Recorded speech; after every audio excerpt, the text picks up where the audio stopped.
Assalamualaikum warahmatullahi wabarakatuh. Waalaikumsalam warahmatullahi wabarakatuh. Pagi menjelang siang ini kita berziarah ke makam Panembahan Jagopati atau Syekh Muhammad Mahfud bin Yusuf, salah satu pendakwah di Pulau Jawa, khususnya di daerah Tajinan ini. Nah, pagi hari ini kita bertemu dengan pengelola makam, beliau Bapak Muhammad Abidin. Nah, dari beliau ini kita akan mencari sumber sejarah tentang beliau ini, Panembahan Jagopati ini siapa. Monggo Pak Abidin. Yang dari mana dulu? Yang dari awal kedatangan beliau. Yang pertama, ini dari keturunan Sunan Gunung. Kenapa kok tahu dari Sunan Gunung Jati? Dawuh para sepuh kiai sepuh, termasuk Mbah Yai Hamid Pasuruan, Mbah Sahlan Kriyan, Yai Mustafa Lekok Pasuruan. Dulu di sini niki gunung namanya Gunung Gelap. Gunung Gelap. Kenapa kok Gunung Gelap? Daerah sini itu rawan. Artinya rawan ya angker. Seperti ini kok. Singen kalau padas mencari kayu bakar, mencari ya rumput, mungkin kalau enggak kuat, enggak ada ilmu batinnya, sempat sampai sakit, jatuh sakit, bahkan meninggal. Seperti itu. Nah, setelah itu di sini ini ada orang namanya Imam Suyuti, Mbah Imam Suyuti. Sekarang masih sugeng, masih hidup. Beliaunya masih ada di dalamnya, di rumahnya. Namanya Sesepuh di desa ini. Ya, disepuh. Sekarang hidup berusia 100 lebih. Masya Allah. Biasanya ke sini. Nah, setelah niku ke sini melihat di pas tengahnya itu makam dua itu, di antara cagak empat itu tadi, itu selalu bersih. Kalau Jawa kalau hujan gak kehujanan. Nah, rumput-rumput barang pun ya sekitar itu selalu bersih gitu. Ini kalau saya lihat kan di tengah-tengah komplek pemakaman desa. Ya. Apa memang sejak dulu itu orang desa itu dimakamkan di sini? Enggak. Sebetulnya cuma gak ada makam. Nah, setelah ini ketemu itu tadi, makam ini dua ini ketemu, akhirnya jamaahnya niku Mbah Imam Suyuti itu tadi membersihkan di sini. Setelah dibersihkan, ditanya apa ini benar makamnya siapa. Nah, secara mandal, mungkin saya gak paham. Kalau bahasa Arabnya mandal, man itu wong dalakan nuduhake kan seperti itu. Akhirnya disampaikan bahwa di sini itu dia itu seorang wali, katanya gitu. Setelah dibersihkan, Jakarta banyak orang ulama-ulama yang dulu itu termasuk Bulawang, Tajinan, gak ada yang mau percaya. Katanya orang hidup kok bisa berbicara dengan orang mati, meninggal. Setelah niku ada yang gak terima pengikutnya itu, akhirnya mentasehkan dan Mbah Sahlan Kriyan, Yai Mustafa Lekok Pasuruan, Yai Mustafa Lekok. Nah, setelah niku beliaunya bercerita dalamnya Pondok Anur Bululawang Yai Anwar tahun suwidak 6. Nah, kalau ketemunya tahun suwidak 5. Setelah niku diceritakan kali Mbah Yai Mustafa kalau ini benar-benar memakannya wali, harus dikholi. Nah, itu terdaftar, diceritakan runtut, ini bagian ini, sunan ini bagian ini, ada kok bukunya, nanti saya hafal. Yang menyaksikan, mensohehkan, ketepaan yang hadir itu ulama-ulama besar, ulama-ulama sepuh, termasuk Yai Satar Gondalgi, Yai Amin Kepanjen, Habib Abdullah Darul Hadis, Yai Nahrawi Thohir Singosari Murko niku. Banyak ulama-ulama sini yang ada di Malang. Niku. Itu sakjarene kan Yai Hamid. Sakwise ya kan Yai Hamid. Sakwise enten Yai Hamid. Akhirnya Yang ngambil tanah tadi. ya Yai Mustafa.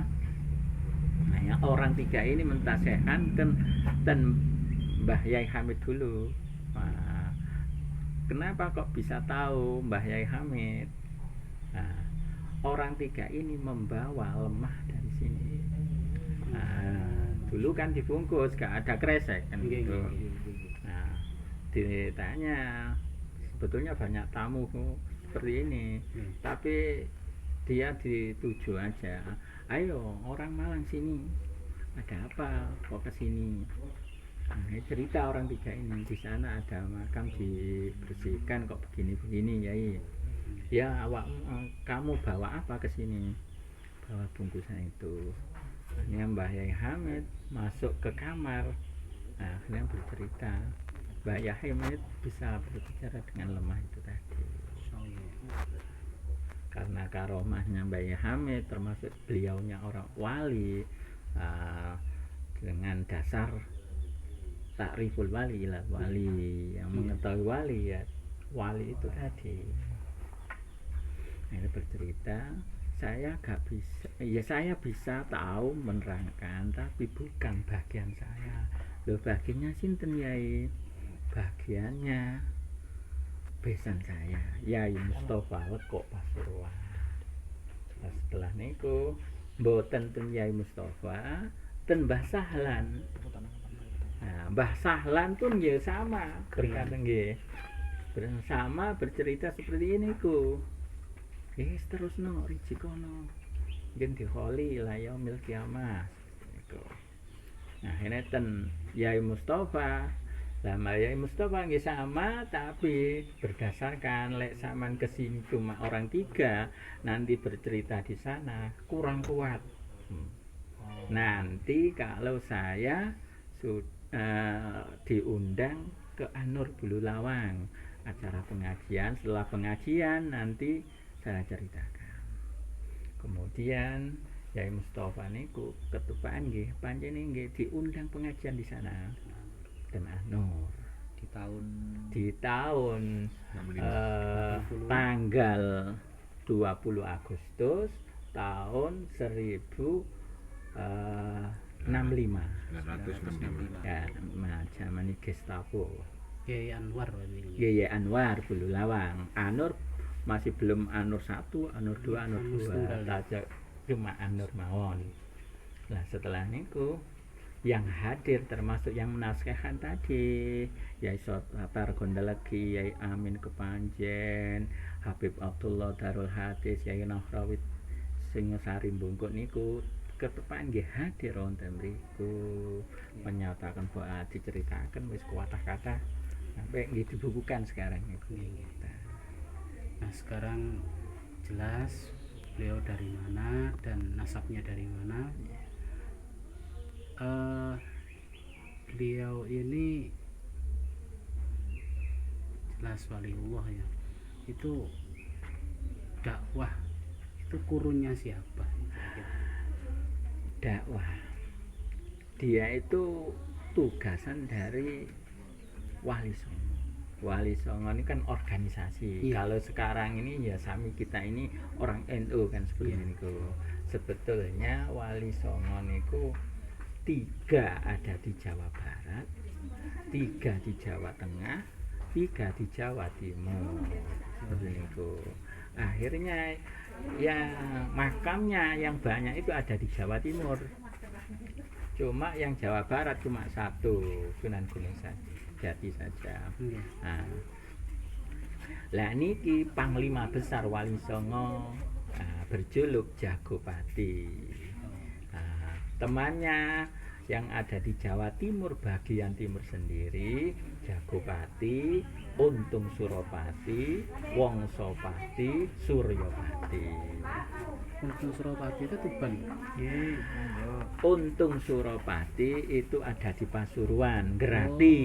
Pasuruan berarti. Suryopati. Kalau Untung Suropati ya ada di Pasuruan juga, ten Cedek Segoro. Seperti niku orangnya melajeng dan segoro, tumut Nabi Khidir tapi tetap dimakamkan petilasan. Sing Wongsopati wonten ten Jember Puger. Seandainya panjenengan ten Puger, mungkin ten Gunung Puger enggak ada yang di tengah laut. Berarti ini beliau ini adalah tugasan dari Wali Songo, Pak. Seperti niku. Tapi kalau genderanya Jagopati itu tak. Terus kemudian hubungan dengan makam yang dekat di sini ada makam Syekh Jabal Qadri. Kalau Imam Jabal Qadri niku ya teman dekatnya, termasuk ya anak buahnya. Karena anak buahnya ini 40 wali yang ada di Malang, termasuk Syekh Jakaria Gunung Kawi, Imam Sujono Gunung Kawi, Syekh Abdunaim Pujon, Mangkujadi kata. Iya. Seperti itu.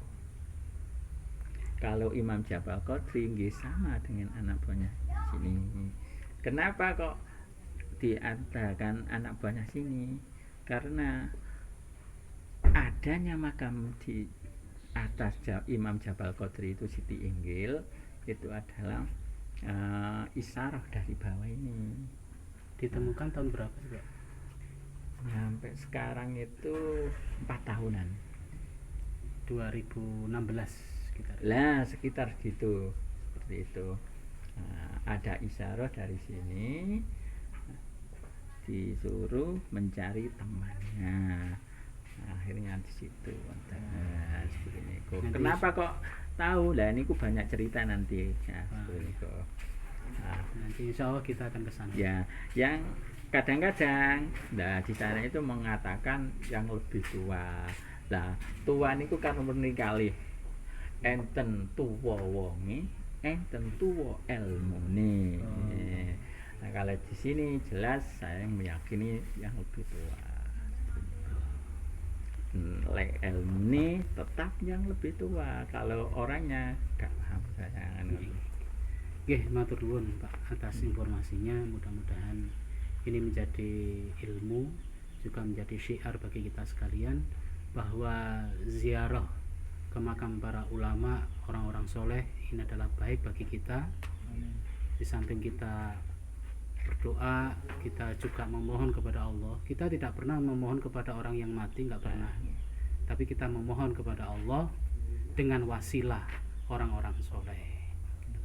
Demikian pertemuan kita, ziarah kita dengan beliau Bapak Zainal Abidin. Ada kurang dan lebihnya kami mohon maaf yang sebesar-besarnya. Ziarah Holop NU. Oke. Yes.